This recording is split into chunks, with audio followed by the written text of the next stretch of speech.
Hello and welcome to the Disability Law Q&A with me, Martin Willemse. I'm a partner at the firm of Samfiru Tumarkin and the Western Canada practice leader when it comes to disability issues. We host this forum for questions related to disability cases, sometimes insurance in terms of critical illness and life insurance denials. So if you've got questions like that, please send them along through the online social media formats. And you can go and ask us disability questions insurance right now, send them through, and we'll respond to them as they come through. We operate through BC, Alberta, and Ontario, where we've got offices, and elsewhere in Canada, other than in the territories and Quebec. So the first question has already come through. It's from Sunny Marvin. And Sunny says, as the president, the highest ranking executive, do I need to give notice when seeking medically advised stress leave, especially without an immediate replacement, considering my employer's location in the United States? Okay, so I can speak about this in terms of the disability angle, which of course would be if you have your doctor advising you to stop working because of your health. In other words, it says here medically advised stress leave. My suggestion would be to follow your doctor's advice.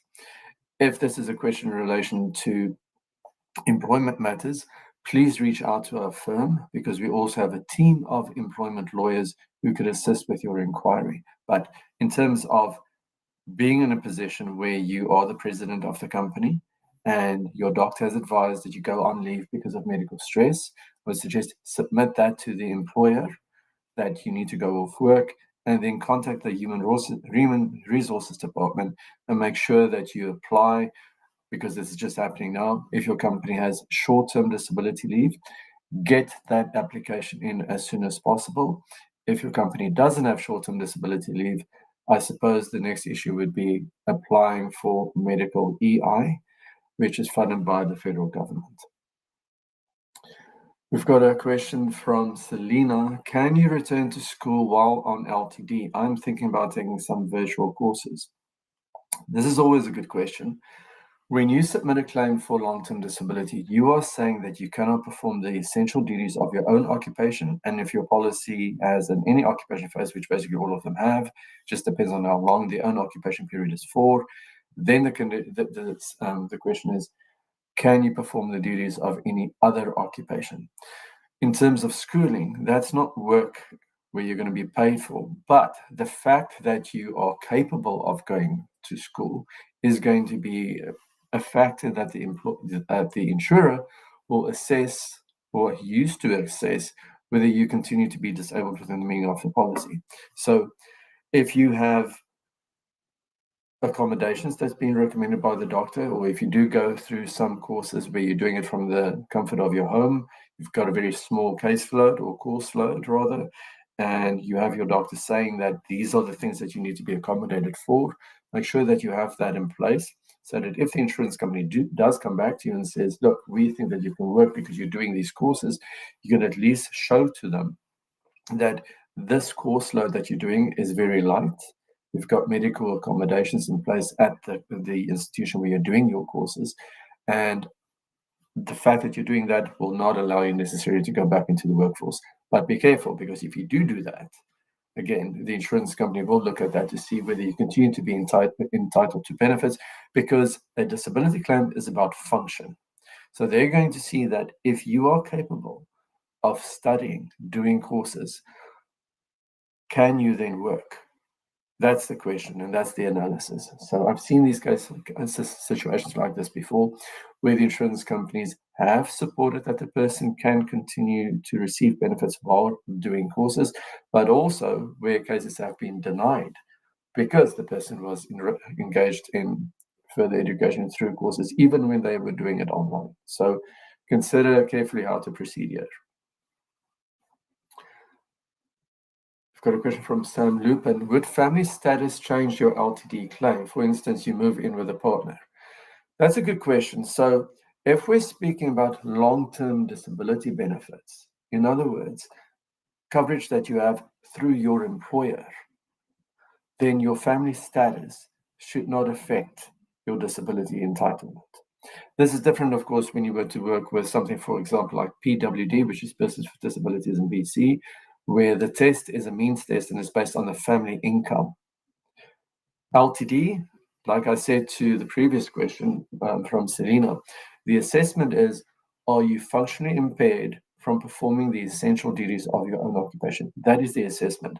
Whether you get married afterwards, or whether you get divorced, or whether you move in with somebody else because of financial stress, that should not be a consideration as to whether you remain entitled to benefits. The assessment is based on functional impairment.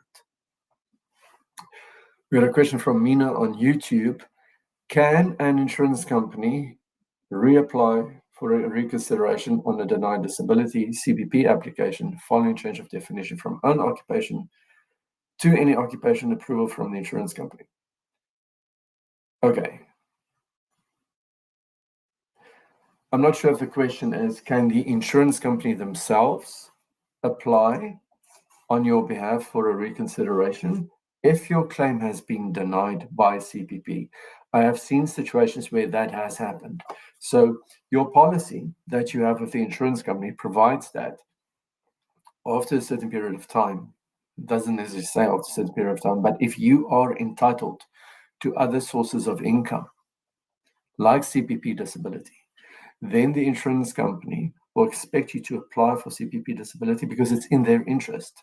They will deduct it from your LTD benefit amount. And most policies do provide that if you do not apply, then the insurance company will estimate what that amount is and will deduct it from your LTD benefit. This normally only happens when it gets to the change of definition. In other words, when it goes from own occupation to any occupation. The any occupation phase in group policies will provide that you must show that you have an illness or a condition that prevents you from performing the essential duties of any other occupation based on your transferable skills. In other words, based on your education, your training, and your experience. So it doesn't literally mean any occupation. It must be something for which you have the transferable skill sets. And that pays you a certain amount of money. For if the policy doesn't detail that amount of money, it normally would be a percentage. So a policy may say, and something that would pay you 50 to 75% of your pre-disability income. If it is silent on the percentage, then we default back to what is called a common law position, which then would be, it should be something that pays you roughly the same as your LTD benefit amount. So going back to the question from Mina, if your application was denied, so you applied to CPP disability, they denied your claim, probably because they say, we think that you could maybe do some other job, or that they may say, we think that there's maybe some other treatment available that may allow you to get some improvement, which will in turn allow you to get back into the workforce. Should you apply that? You probably should. And if the insurance company is going to do that on your behalf, the reason why they're interested in that again is because they're going to get benefit from that CPP being approved. If your LTD, for example, is $3,000 per month and CPP pays you $1,000, then this insurance company that pays you long term will deduct that $1,000 and only pay you $2,000.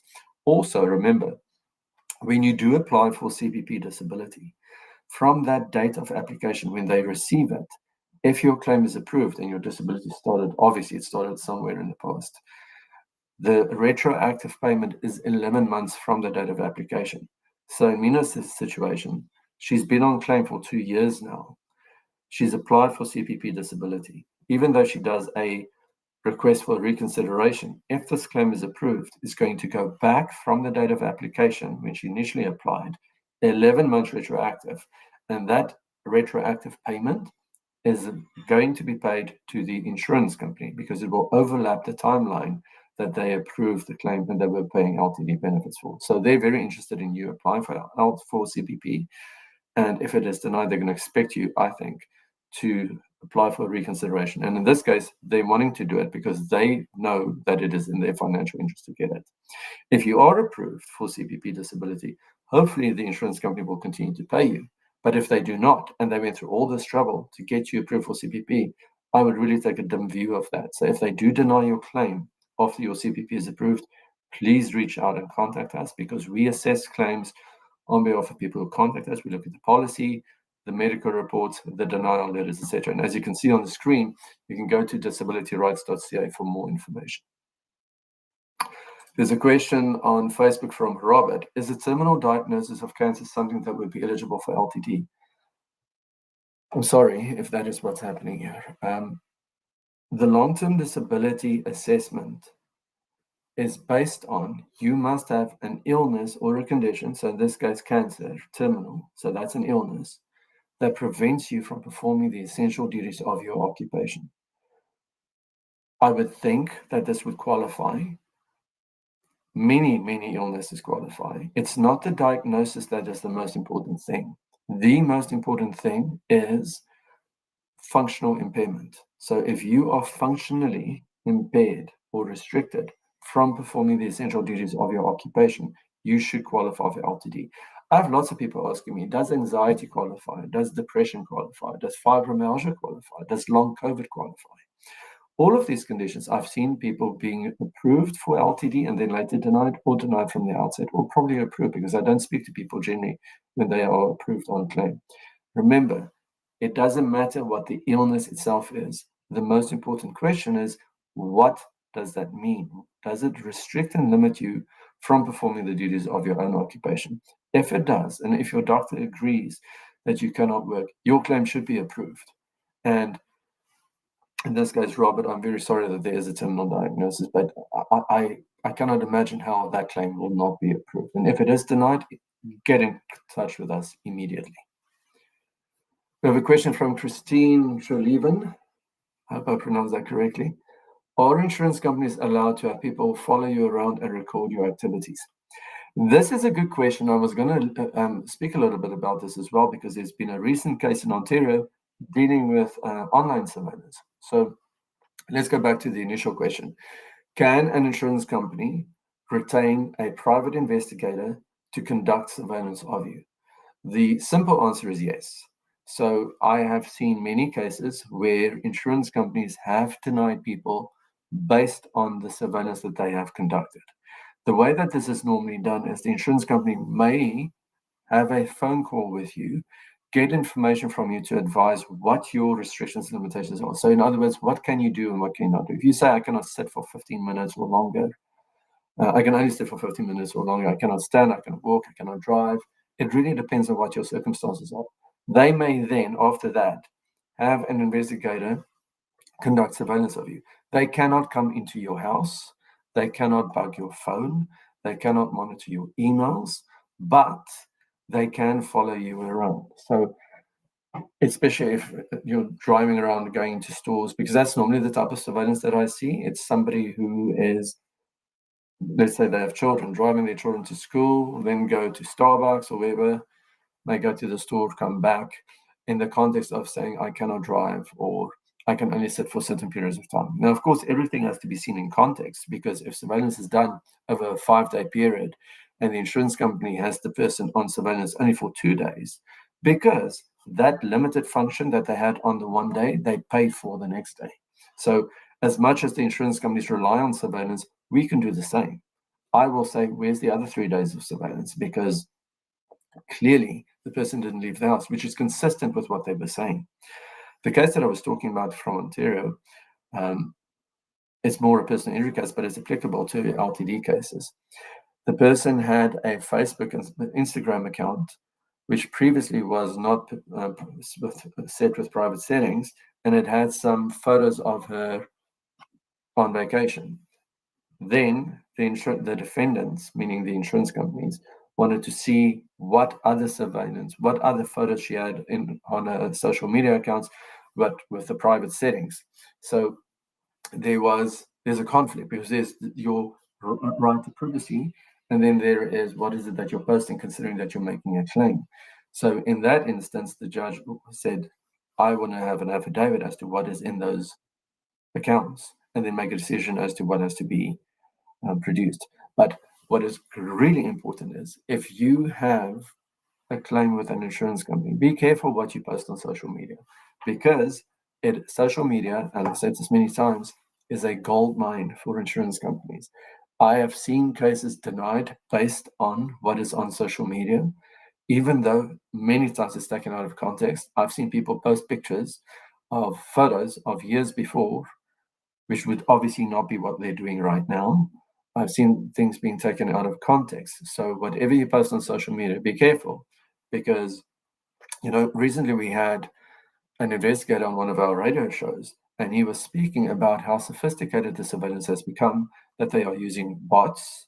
Obviously, I'm not a techie person, but what I do understand is that these things can find stuff online which you may have posted, and they get that done through surveillance and provided to the insurance company in the context of the person making a long-term disability claim. So be careful what you post, because ultimately it may come back to you. Question on YouTube. Oh, just on another question, really, from Christine, on the issue of surveillance. If you feel threatened, if you do feel that somebody is following you around and you feel threatened, do report it to the police. You can do that, because the insurance company, yes, they can hire investigators, but if you feel that your safety is threatened or you feel personally uncomfortable, you can report it to the police. Question on YouTube from Tino. Would receiving a money gift or inheritance impact my LTD? Often we get these questions. So, and I like that they are asked, because people should have information. Insurance companies, through their policies, do deduct certain what is called offsets from your LTD amount. These would normally be related to income.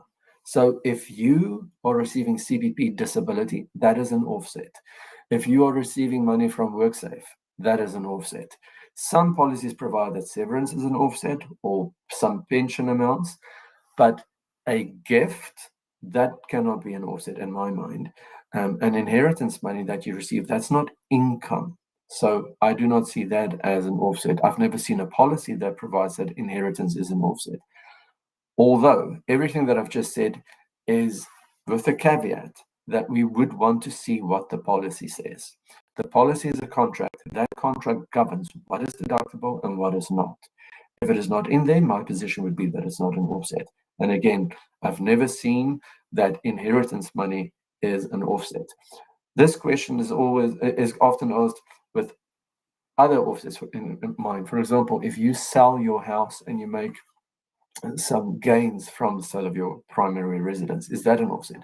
No, again, that's not income per se through your labor. If you have a tenant and the tenant is paying you rent, that should not be an offset. Again, it all depends on what the policy says, but I don't see that as income. On the other hand, if you are running an Airbnb and you are responsible for cleaning the house or the apartment or whatever it is that you're renting out, and you're managing it as a business, that in turn may be deemed to be income and may be an offset.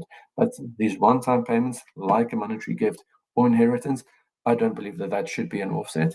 If you do want to have somebody have a look at your policy, if you have access to it, by all means contact us and we can review it with you. Again, go to disabilityrights.ca for more information. Christine says, what if you have an anxiety condition and suffer from paranoia? If the surveillance makes your condition worse, are they punished at all for this? I've seen this question asked before. I would suggest the following. Go to your doctor, have your doctor write a letter, a note, explaining that this is the situation. You're suffering from anxiety. There's a paranoia component to this.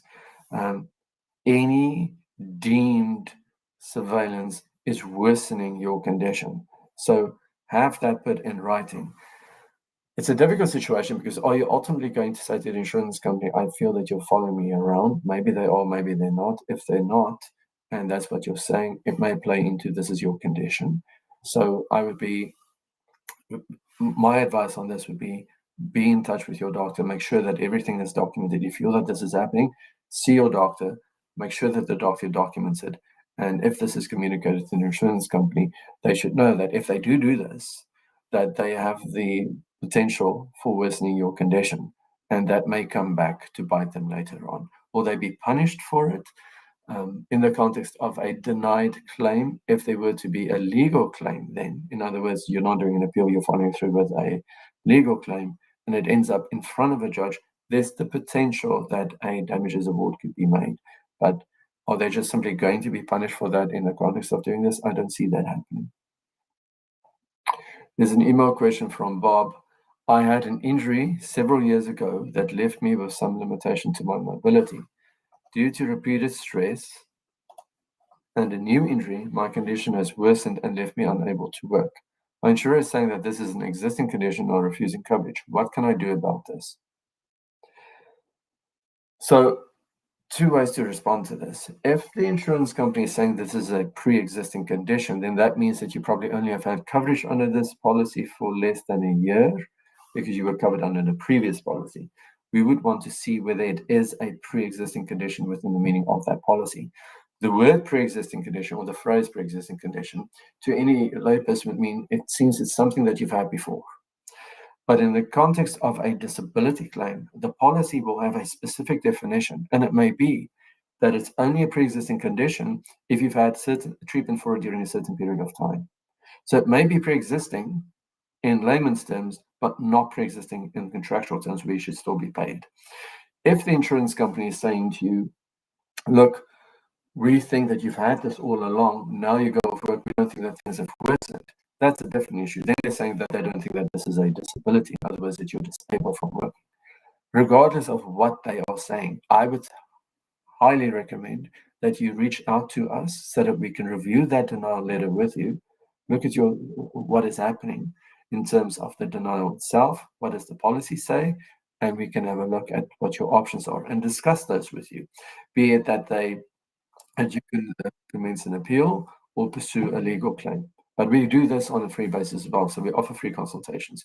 So I think it would be in your interest to be able to make an informed decision once we've reviewed the claim with you. Got an email question from Bob. I had an injury several years ago that left me with some limitations to my mobility. Oh, sorry, that's the same question that I just read. It just came up twice. Then the question on Reddit from Timestamp. When can your insurer ask you to apply for CPP? Is there an amount of time they have to wait before requiring you to do this? This is an interesting question because, like I said before, often the insurance company will push you to apply for CPP disability if it is getting closer to the 2-year mark, the own occupation phase ending, if it is 2 years, otherwise it may be 1 year or 3 years, depending on the wording of your policy. But if it is that, they may push you to apply then, if it is that they're going to consider paying you on an ongoing basis into the new occupation phase. Or, going back to that earlier question, if it is a condition that is clearly not going to improve, if it is something that, I'm not saying is terminal, but the evidence is overwhelming that your condition is going to get worse or not improve and that you will not go back to work, at that time they may do so. So there's no time limit as to when they should apply or can force you to apply. It will depend very specifically on your circumstances, every person's circumstances. But often, when I look at cases, insurance companies do not, from my experience, push people to apply for CPP disability benefits unless it is deemed that they may not be going back to work and it may be paid into the new occupation phase. Question from Paolo G on YouTube. My doctor has recommended a treatment that my insurance company is refusing to cover my cost for. I'm not sure how to proceed and worried that not doing the treatment will result in my coverage being cancelled. Is there anything I can do? This is another situation that comes up every now and again. So if we're speaking about a long-term disability policy, the question is, what are the insurance company's obligations? Their obligation under these policies is to pay you benefits in the face of you submitting evidence that you remain disabled. I haven't seen a policy where the insurance company is obligated to fund treatment. Having said that, many times insurance companies will fund treatment because it's in their interest. They do a cost-benefit analysis. So they will say, for example, if a psychiatrist says, I think this person needs some counseling, some cognitive behavioral therapy, and hopefully that they will improve. The insurance company may then say, okay, we are going to send you to one of our psychologists and fund 12 sessions or 2 months or whatever it may be of cognitive behavioral therapy. The reason why they do that is not because they're obligated to do that under the terms of the policy. They're doing it because it is in their own interest. The reason why for that is they're expecting that at the end of that treatment that they funded, that you will now be able to return to work. In other words, they will have continued to pay you your benefit for maybe, say, 2 or 3 months, whereas if they and funded the treatment. Whereas if they did not fund the treatment and you were not able to get that treatment on a speedy basis, their obligation to you may be that they have to pay you LTD benefits for a longer period.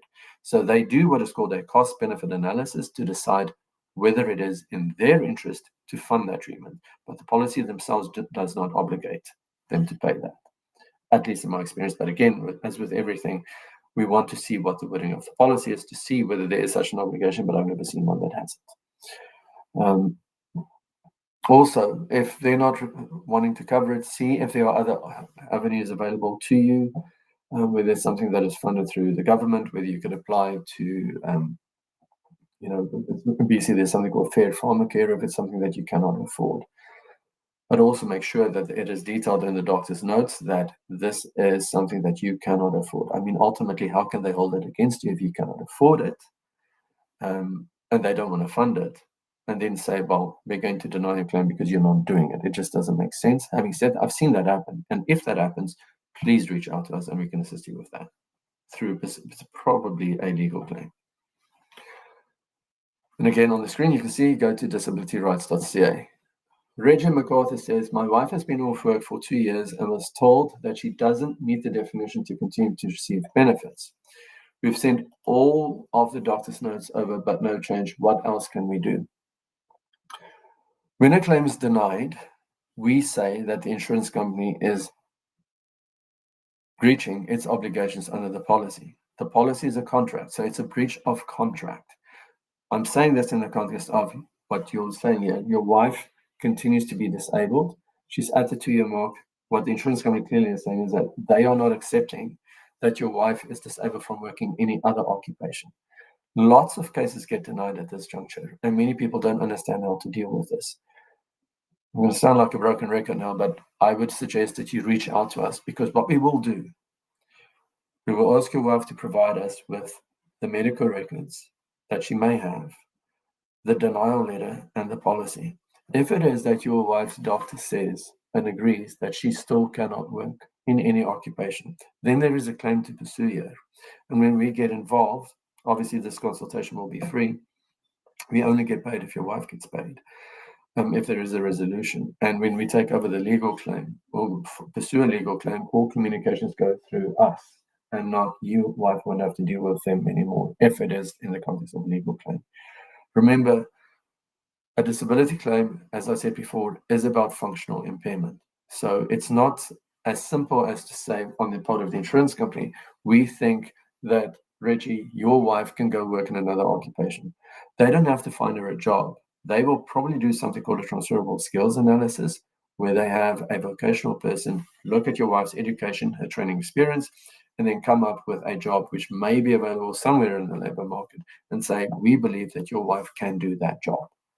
Now, that may not be realistic. Your wife may not have the transferable skills to do that. So there is an avenue to fight them, but please don't just accept them. And remember, there are certain timelines to pursue what is called a legal claim. And if she wanted to do an appeal, there will be timelines on that as well. So what I would suggest again is reach out to us, we'll discuss the circumstances with her, and she can then make a decision as to how she would want to pursue this or to proceed further, because information is power.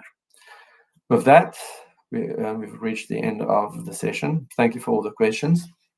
I appreciate it, and there's been a lot. I appreciate them. Our next session will be tomorrow, and it will be an employment or just a Q&A with Alex Lucifero. Sorry, that's on Thursday, on September the 28th at 12 p.m. Eastern Standard Time. And I understand that that's a disability and employment law Q&A.